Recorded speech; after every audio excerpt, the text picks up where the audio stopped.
उत्तर प्रदेश के मुख्यमंत्री योगी आदित्यनाथ शनिवार को जनपद संत कबीर नगर में आयोजित होने वाले कबीर मगर महोत्सव के समापन समारोह में सम्मिलित हुए। इस अवसर पर सीएम योगी ने जनपद में 359 करोड़ रुपए की कई विकास परियोजनाओं का लोकार्पण भी किया।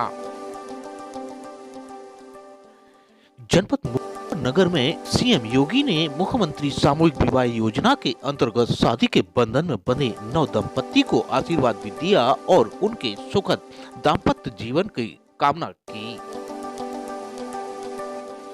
अपने संबोधन में सीएम योगी ने कहा कि संत कबीर नगर जनपद एक नया जनपद है और इस जनपद को लंबी यात्रा नहीं हुई है। यह जनपद अपनी यात्रा को तेजी के साथ आगे बढ़ा रहा है। संत कबीर नगर जनपद एक नया जनपद, एक लंबी यात्रा नहीं हुई और इस जनपद ने अपनी यात्रा को किस तरीके से तेजी के साथ आगे बढ़ा रहा है। पिछले 5 वर्ष के अंदर आपने देखा होगा, प्रधानमंत्री मोदी जी का भी कार्यक्रम यहां लगा था,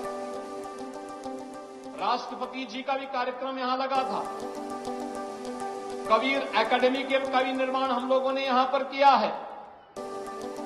पखरा ताल का पुनरुद्धार करके उसको इको टूरिज्म का एक नया केंद्र बनाने की तैयारी, पक्षी विहार के साथ साथ वहां पर्यटक आ सके, यहां के लोगों में आजीविका के साधन उसके माध्यम से सृजन हो सके, लोगों को मनोरंजन का एक केंद्र बन सके, प्रवासी पक्षियों का एक केंद्र ये बखरा झील बन सके और मछुआरों के लिए भी मछली पालन का एक प्रमुख केंद्र के रूप में उसको विकसित किया जा सके।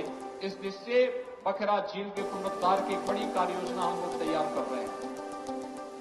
लेकिन साथ साथ यहां पे तामेश्वर धाम मंदिर के लिए भी पुनरुद्धार और पर्यटन विकास के कार्यक्रम को हम आगे बढ़ाने जा रहे हैं।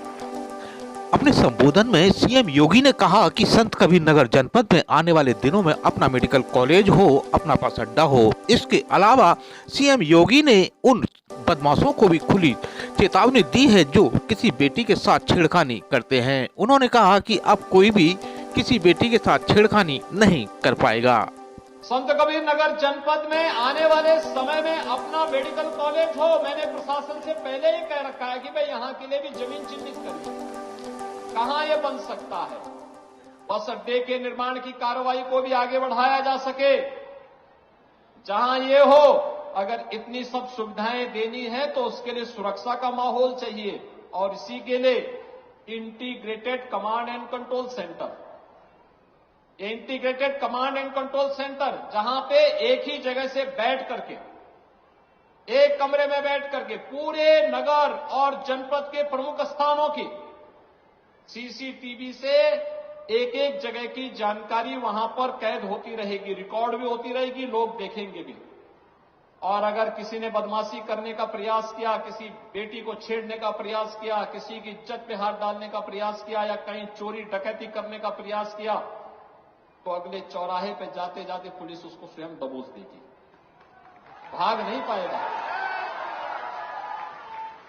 वो भाग नहीं पाएगा। एक जगह से सब कुछ वहीं से उसको पता ही नहीं लगेगा, लेकिन अगले चौराहे पर इससे पहले कि कुछ हो तब तक राम नाम सत्य है की बात सामने आ जाएगी। ये कमांड एंड कंट्रोल सेंटर एक तो सुरक्षा का बेहतर माहौल देगा और दूसरा ट्रैफिक मैनेजमेंट के लिए। आज देश बदल रहा है,